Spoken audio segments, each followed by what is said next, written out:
Actually, I'm very interested in this video because this was a news that I heard about it.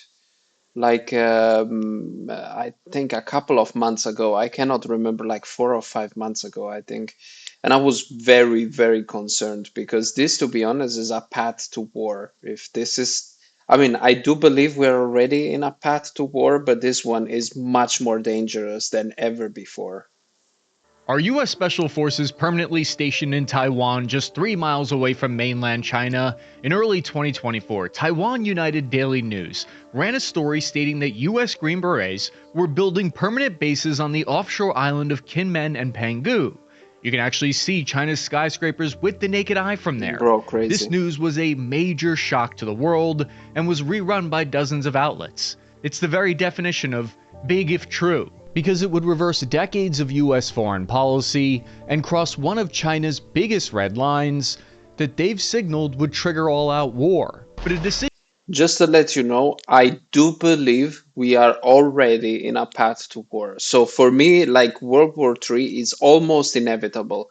If it doesn't happen, World War III, most likely we will have a very harsh Cold War, much different than the first one, because the first one was a clash of cultures. Yes, there was nuclear annihilation behind it.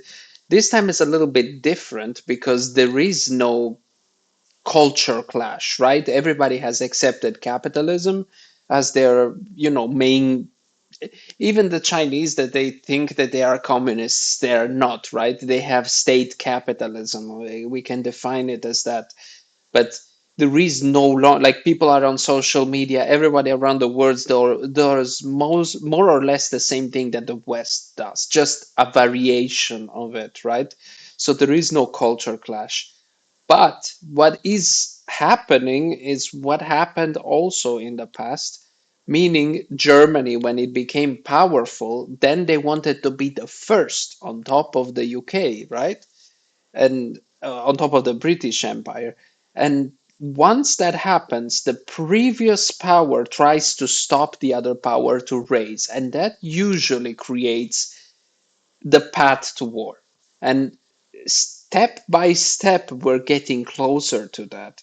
When the invasion of Ukraine happened, I was actually more concerned of what that would mean for China, because they can, if they see Russia winning, they will think it's free real estate time in Taiwan.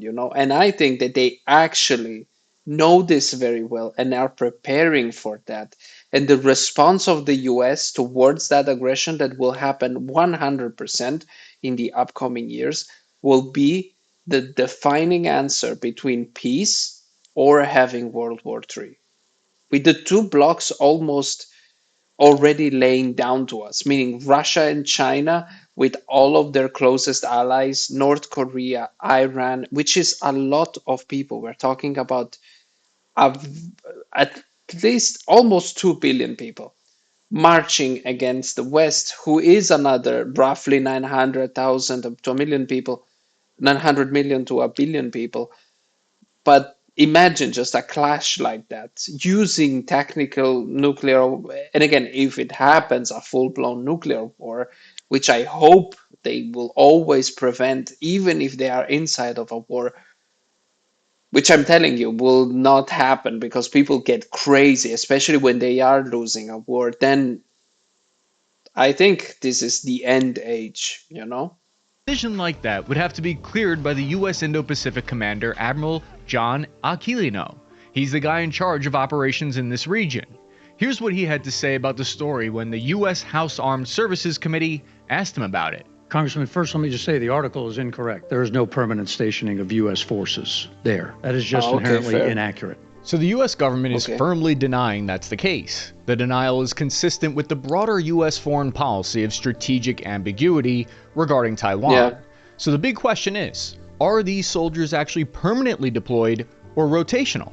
What's the difference between rotational and permanent station troops, and why does that distinction even matter? Here's the facts that we know for certain. The United States Congressional Research document said the DoD's Defense Manpower Data Center reported 41 U.S. military personnel were assigned for duty in Taiwan as of December 2023. What were those 40 soldiers doing there? Well, the US Department of Defense said that they were responsible for guarding the American Institute in Taiwan, which is the unofficial US embassy in the country. They kept those actions relatively quiet so as not to provoke China. They state US Taiwan defense cooperation is robust, but has been conducted largely out of the public eye due to the unofficial nature of the US Taiwan relationship and concerns that significant public enhancements of defense ties could provoke Beijing to step up coercion and threats against the island, or even trigger the conflict the United States seeks to deter. But we also know that a year later in 2024, the number of rotational US military personnel in Taiwan increased from 40 to as many as 200. It seems unlikely that they're also I mean, if you think about it, even though, so there is a very big difference between permanent and non-permanent personnel, meaning that you can, the permanent personnel, in case of an attack towards the nation in which they are stationed, they will basically act as a reinforcing force for an ally, right? And they have everything there, meaning they have tanks, they have helicopters. In some cases in Europe, you have tactical nukes, stationed in certain bases that host the permanent deployment of troops, of the US troops especially. I mean, few other nations have bases outside. But the thing is, even if you have a non-permanent one, if the number is high and if you're increasing that number, even though you can retract it, right? It's still a presence that China would feel there at their doorstep. And it's like kind of a provocation. just guarding the American Institute. So what exactly are they doing there? But first, I want to talk to you about the folks that made this video All possible. right. HelloFresh, America's #1 meal. Green Berets are training the Taiwanese Defense Forces on small UAV tactics. This is the Black Hornet Nano. It's a small hummingbird-sized drone that's capable of reconnaissance for an infantry squad. Direct fire using the coordination with that type of drone is one of the most powerful tools that Special Forces bring to the table. US Green Berets are also teaching Taiwan's forces how to strengthen their overall security. Much of the focus is on preventing sabotage and enemy infiltration. A 2017 Taiwanese government report estimated there were as many as 5,000 Ministry of State Security Chinese spies working in Taiwan. It's like China's version of the CIA. Special Forces provided training on asymmetric warfare and counterintelligence to help prevent that. We can get a pretty good idea of what their mission is by looking at the annual National Defense Authorization Act. The National Defense Authorization Act is a United States federal law that governs the policies of the U.S. Department of Defense. It's passed by Congress and it's critical for outlining defense strategy each year. Mm. Congress has required that the U.S. military do several things in this document: practice training and military exercises with Taiwan, as well as maintain exchanges between defense officials of the United States and Taiwan at the strategic, policy, and functional levels. Then there's the 2023 Taiwan Enhanced Resilience Act, which requires the US military do a full audit of Taiwan's ability to defend its critical infrastructure, including its transportation and Regardless of what they say, Taiwan will never be able to withstand a Chinese invasion. I mean, we're talking about 1.5 billion people with the biggest standing army in the world against a nation island of, yeah, I think it's 30 million, something like this, the population of Taiwan, but still, it will never be able to sustain an attack. And especially like they are surrounded by China. They will surround them. They will officially put a blockade on them. It will be a disaster. If the US doesn't come into aid with their navy, I don't think Taiwan even has a navy to defend itself. communication It's a networks. It one-sided requires a war. full rundown to be made on Taiwan's ability to employ their long-range precision fires and missile defense systems. U.S. Special Forces could be tasked with making these assessments and recommendations. Now, according to China foreign policy expert Mile Yu, since the 1950s, U.S. foreign policy has deliberately excluded Taiwan's offshore islands, particularly Kenmen, from its defense commitments. These islands were considered indefensible in a strategic sense and too I agree. sensitive geopolitically. So, first of all, this move, if it was true, would be a major geopolitical shock. It would break a 7 decades long taboo. If there was a permanent deployment of US Special Forces it would cross a red line with China that would possibly trigger World War III.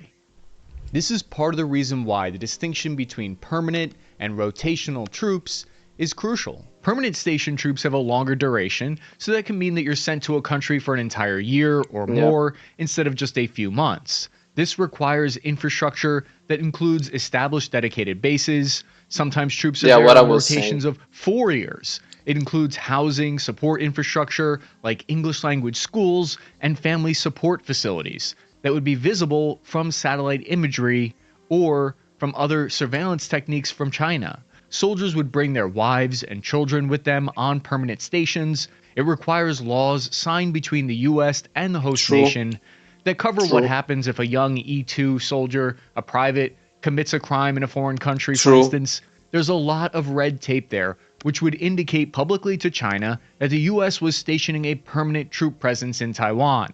A permanent station is largely political because it implies that the United States would defend that land to the last. It's a diplomatic signal. This means it would be an end of the strategic ambiguity, which has been the foreign policy status quo here for decades. It would represent a formal US security commitment to Taiwan, which hasn't been done since 1979. This move would be even more controversial because it would be a commitment to their offshore island 3 miles from mainland China, which has never been done. Honestly, this was all a bad decision, a bad call from the US to actually not commit to Taiwan in the past. Not right now, but in the past. I know that this was because they wanted to like ease the relationship with China because at the time China and the USSR went into kind of a diplomatic fight between the two and got away to each other. So the US used that to use China to exploit a weakness for the USSR because at the time the USSR was their main strategic enemy, right? But in my opinion, that was a mistake because if they left troops there and recognized Taiwan, they would not have actually a possible World War III right now in their sleeves. You know, they probably never imagined that China had the economic miracle or left communism in that way, or even at the time, most likely they didn't even realize that the USSR ever collapsed, right? Still, you have to think 10 steps ahead when you do foreign policies, and that should have been something that they should have taken into consideration. Done in 7 decades. Meaning that at some point, China would become this huge powerhouse, right? I mean, they already had a huge population. It was not like I can foresee, for example, India becoming a superpower at some point today. So if I have to make decisions today for India in the future, I will make it mindful from the fact that India might become the next China. These are some reasons why permanent troops cannot be quickly pulled out in the event of an invasion. They'd be a clear message that the United States will defend the land. US forces in Germany, Japan are examples of permanently stationed troops. They're working on a permanent NATO base in Lithuania as well, for example.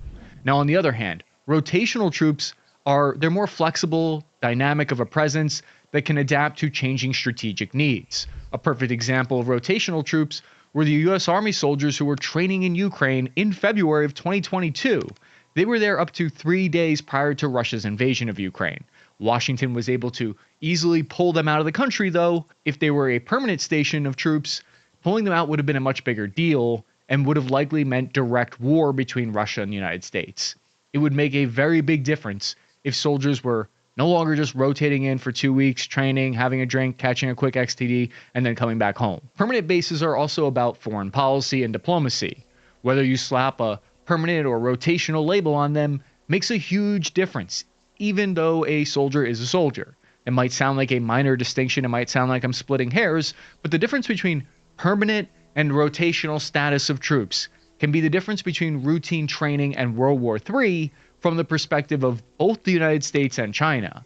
For context, China is currently in high level talks with Cuba to potentially permanently station Chinese troops from the PLA on their island, located just, you guessed it, 100 miles away from the United States. This is according to a widely cited Wall Street Journal report. This kind of probing of boundaries in foreign affairs This is news for me. I didn't know that China was planning on using Cuba again. Man, Cuba is getting relevant again. Jesus. frequently happens. On top of that, you might not know this, but China has, for the past 2 decades, China and Russia have operated a giant spy base and radar equipment in Cuba. Okay. Although it's important to note Beijing does deny this, and White House spokesperson John Kirby said that the reports were not accurate as well, so they're both denying this is the case.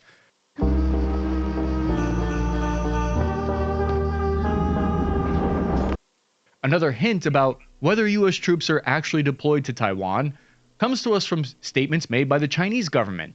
The diplomatic response was muted at best. Li Penghu, China's spokesperson for the Chinese embassy, was questioned about the story and said China firmly opposes US military contact with Taiwan and its attempts to arm the island. We urge the US to stop enhancing military contact with Taiwan region or arming it by any means or under whatever pretext. Stop creating factors that could heighten tensions in the Taiwan Strait. What we observe from statements on both sides here is that both governments downplay and tolerate adversarial actions near their borders. Why might that be? Well, not that long ago, the United States and Russia were both on a Treaty of Open Skies, which actually encouraged spying on one another by allowing both countries to run surveillance missions over their adversarial's territory as a sign of transparency and increasing trust in what they were and weren't actually doing. It's a way to confirm. Bro, actually, this is something that nobody ever mentions. Russia and the United States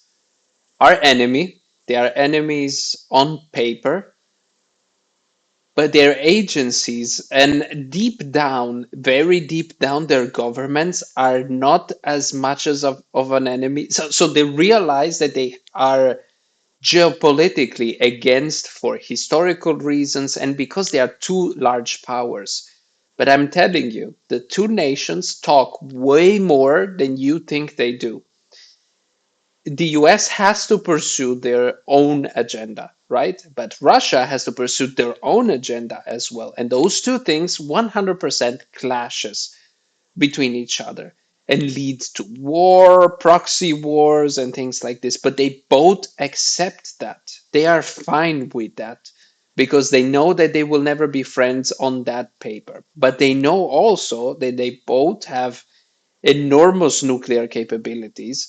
And that will lead them to lose everything if they ever got into a full blown confrontation, and they for that reason are not that much against each other as you might think. They talk to each other all the times, especially between agency. That's why you have a lot of prisoner swaps between the two. The talks continuously happen. What your adversary is doing and if they're taking aggressive action or not. The argument is there's some level of benefit to transparency and that it would lower the chances of war. So, where is all this confusion about US deployments to Taiwan coming from? Part of the confusion came from statements made by Taiwan's defense chief, Chao Ko-cheng, who appeared to confirm the story. When asked about the story, his answer was, "We need to communicate with our allies, whether it is a team, a group, or a country. We can learn from each other to see what strengths we have. This is a fixed thing." He also said the training took place on a regular basis. But that phrase, "this is a fixed thing," was interpreted by the entire media complex to be confirmation that US troops were indeed permanently Okay, so deployed it's the there. media The problem fact as that some always. military advisors were unofficially on the ground in Taiwan was an open secret for many years until 2021, very recently, when Taiwan's president finally confirmed their presence. But when asked if they were permanent or not, she confirmed they were not. To me, all of this suggests that the US and Taiwan are purposefully walking the line between creating doubt about how Yeah. many US soldiers are there and what their role is to create more ambiguity. This strategy comes with risks, though. China has a few red lines that they've outlined when it comes to Taiwan. The first red line is if Taiwan declared independence. The second red line is if Taiwan was added to the United Nations. The third red line is if the United States recognized Taiwan diplomatically officially. And the fourth red line would be the United States permanently stationing troops on their soil in Taiwan. So if this was really the case, we'd likely already be in World War III, or at least be hearing very strong rhetoric from Beijing. Now, this could all change tomorrow if the US government verbally says soldiers are permanently stationed in Taiwan, but they haven't yet.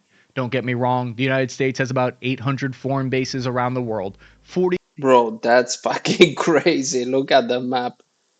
Basically surrounding the world outside of Russia and China. times more than any other country. On top of that, the CIA is operating on China's doorstep. In 2008, 4 CIA I operatives heard from that. the maritime branch were killed by a storm right off China's shores. They were attempting to plant a monitoring device to listen for Chinese warships that were disguised as a rock. But the closest actual permanent base officially is the 1st Battalion, 1st Special Forces Group, forward deployed on the Japanese island of Okinawa. The United States has been aiding what is the modern version of Taiwan since World War II.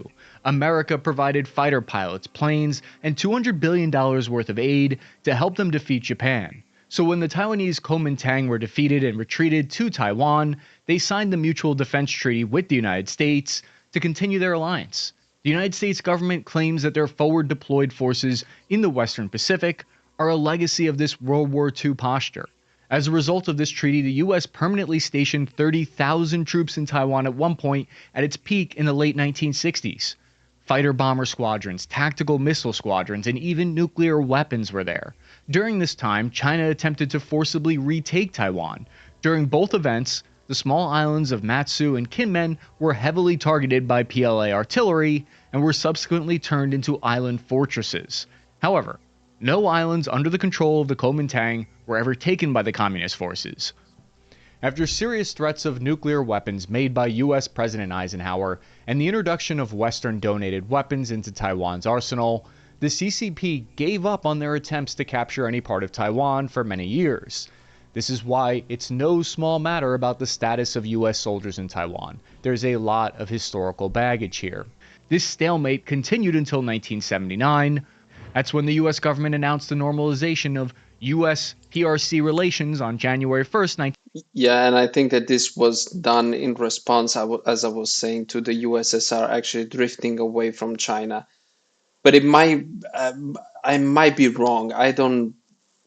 Uh, it's kind of blurry. In 1979, I think it probably is later than that, and probably this is just an attempt to normalize the relationship. 1979, because when that happened, that's when they withdrew all remaining I mean, military it could be personnel from consequential, Taiwan, right? and they did it Could within be 4 months. consequential, even if it Since happened then, the 10 US years military before. has not maintained a permanent presence on Taiwan.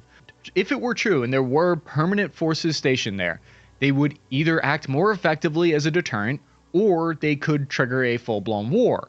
It would have served to send a message that the United States was committed to standing behind Taiwan, because an attack on Taiwan in that case would be an attack by extension on the United States. Permanent soldiers would act as a kind of tripwire. They wouldn't be able to stop an invasion, but if it happened, it would drag the US into one. Examples of this are the United States soldiers who are stationed in South Korea and in Europe. There are a relatively small number, but their permanent status is a message that they will not be withdrawn in the event of war, like they were from Ukraine. Now, again, this could all change tomorrow if the US government reverses course, but so far they haven't. However, in 2024, this is starting to change. China has developed new naval capabilities that give them new options that they never had available to them in the past. Based on looking at their actions, we can see China is training and preparing for possibly a quarantine of Taiwan. Here's a map of the exercises in red. As you can see in red, the drill covered a larger area than it did the year prior. The gray zones marked represents the training in 2022. This indicates to us that China could be preparing for a full blockade of the nation instead of an invasion.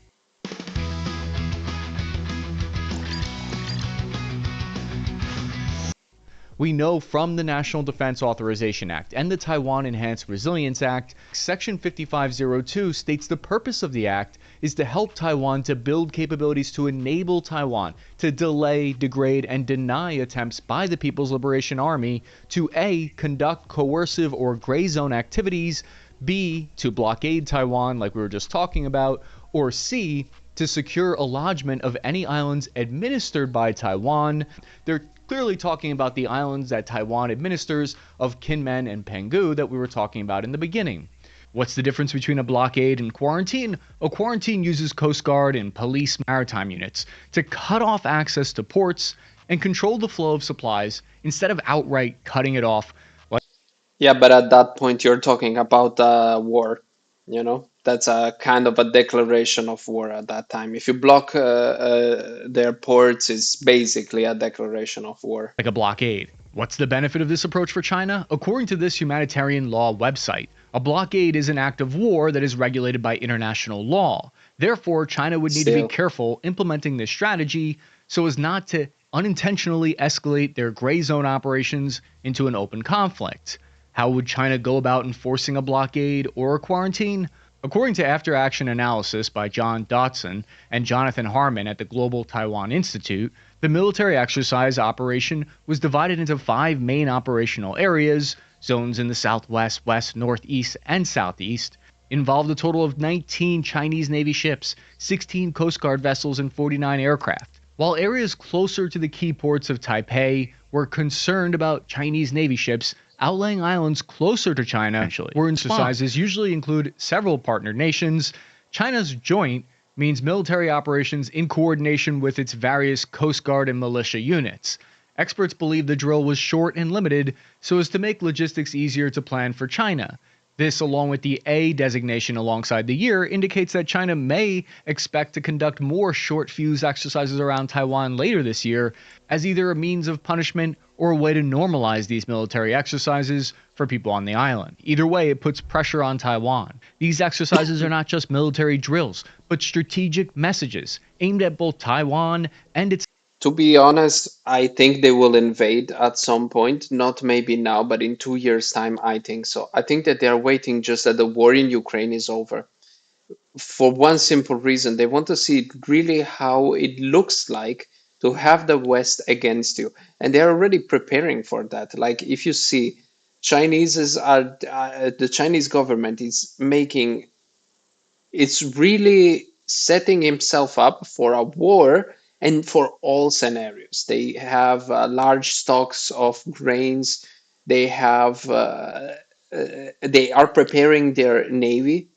They still don't have invasion vessels, but they're basically ramping up on maritime infrastructure, on vessels. On I think that the tonnage of the People's Liberations Army Navy is like doubled or tripled in the last 20 years. So they are literally preparing for an invasion. The West can see it, the US can see it, everybody can see it. And they are preparing also financially because, again, this war in Ukraine is just showing them which strengths and what type of tactics the West will use against them and they are preparing against it. Its allies, particularly the United States. By preparing Taiwan's forces to counter these type of threats, US special forces are directly contributing to the island's resilience in the face of China's increasingly aggressive maneuvers. The synergy between these training missions and Taiwan's defensive strategy is critical. As China refines its ability to conduct a blockade or quarantine, Taiwan's ability to respond effectively with or without direct US intervention becomes a key factor in maintaining regional stability. A complete blockade of Taiwan would devastate the island's economy. 98% of the island's energy resources and oil and gas are imported. To thread this needle, It's an any act gray of zone war. embargo would need to be backed up by a military invasion force ready and willing to escalate to full scale Yeah. conflict. A real and imminent threat is the only way China has a chance of deterring outside interference when their embargo begins to affect international trade. Based on current American polling, the deepening relations between the United States and Taiwan security forces, and the election of their new president, the political timing for this type of operation is not ideal right now. The integration of U.S. Special Forces expertise with Taiwan's defense efforts serves as a crucial deterrent against potential Chinese aggression, underscoring the importance of these training operations in the broader context of the Indo Pacific security. The situation in Taiwan is a complex and delicate balance of military strategy, geopolitical maneuvering, and international diplomacy. The distinction between rotational and permanent U.S. troop presence in Taiwan and their offshore islands is not just a technicality, but a matter that could escalate tensions with China to unprecedented levels. As both the US and China navigate their red lines, the world watches closely, understanding that the stakes are incredibly high. I'm your average infantryman, Chris Cappy. If you like this video, please check out one of these ones while you're here. Remember to hit the like button if you enjoyed the report, and I'll see you guys again very soon. I mean, The Chinese again, People's if you think about it, China is already preparing for war against Taiwan. It's just a matter of time. To be honest, I think it will happen in the next 2 years, 2 to 3 years. Depending how long the Ukraine war drags on, it's going to happen. But yeah, I enjoyed